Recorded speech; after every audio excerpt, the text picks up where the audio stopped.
1799. Serangan terakhir ke Keraton Seringapatam. Angin malam berbau barut dan darah.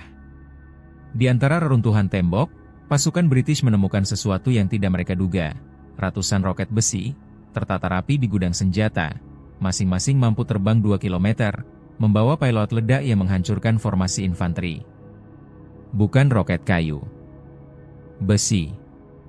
Dicetak, bukan dirangkai. Tahun 1799. Sampai hari ini, di Museum Udara dan Ruang Angkasa Smithsonian, masih tersimpan salah satunya.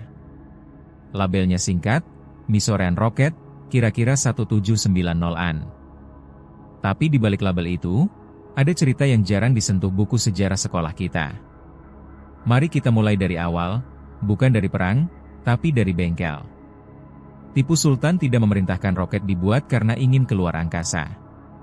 Dia memerintahkan karena musuhnya, British East India Company, memiliki senjata api yang superior di medan terbuka. Muskete mereka menembak lebih jauh, lebih akurat.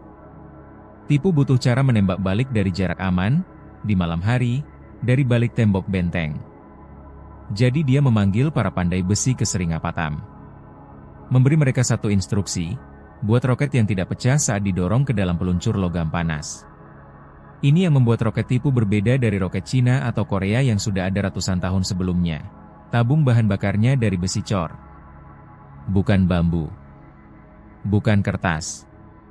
Besi. Artinya tekanan internal bisa jauh lebih tinggi. Artinya daya dorong lebih besar. Artinya, bisa membawa pilot ledak berat ke jarak 2 km. Di era itu, senjata menjangkau sejauh itu hanya meriam. Dan meriam butuh kuda, roda, puluhan orang untuk dipindahkan. Roket Tipu dibawa oleh satu orang. Diluncurkan dari pipa logam sederhana yang ditanam di tanah. Tahun 1780, Perang Anglo-Mysore kedua. Pasukan British di Polilur dihujani roket malam hari. Catatan seorang perwira British, Captain Bailey, kami tidak bisa melihat musuh. Kami hanya mendengar suara his. Lalu ledakan di tengah formasi kami. Kuda-kuda mabuk ketakutan. Barisan hancur sebelum kami sempat menembak balik. British kalah. Parah. Tipu menulis ke ayahnya, roket adalah senjata yang paling efektif untuk menghancurkan moral musuh. Tapi di sini halnya jadi aneh. Tipu mati 1799. British mengambil seluruh stok roket, ratusan unit, dibawa ke Inggris. Diberikan ke William Congreve, putra jenderal artileri.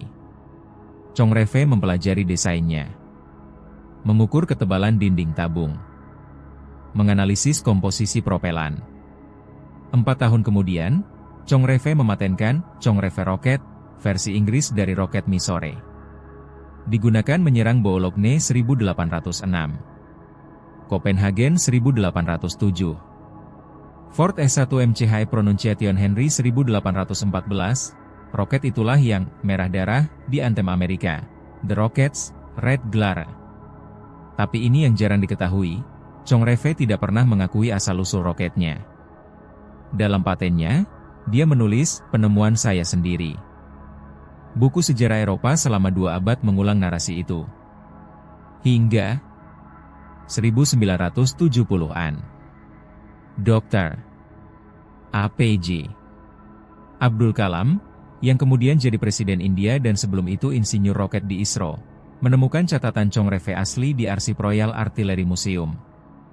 Di marin catatan itu, tertulis tangan Congreve sendiri, copied from the Mysorean Rocket captured at Seringapatam. NASA tidak pernah ragu soal ini.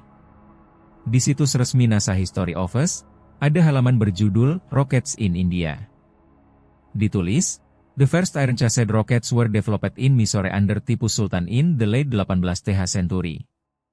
These rockets directly influenced the development of the Congreve rocket, which in turn influenced early rocket research in Europe and America. Langsung. Tidak diragukan. Tapi pertanyaannya, mengapa kita jarang dengar cerita ini?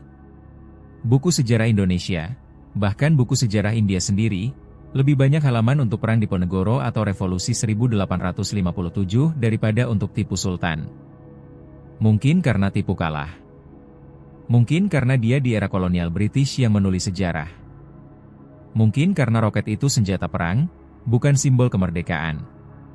Yang jelas, ada yang tidak ingin kita temukan jawabannya. Seringapatam sekarang hanya kota kecil di Karnataka. Keratonnya runtuh. Gudang senjatanya jadi museum kecil, dikunjungi segenggam wisatawan per hari. Di sana, masih ada peluncur roket asli, pipa logam tertanam di tanah, berkarat, diam. Tidak ada papan penjelasan yang menjelaskan, dari lubang ini, teknologi yang unggulnya 2 abad melompat ke bulan. Kalau kamu suka konten misteri seperti ini, subscribe dan saksikan terus video lainnya di channel ini.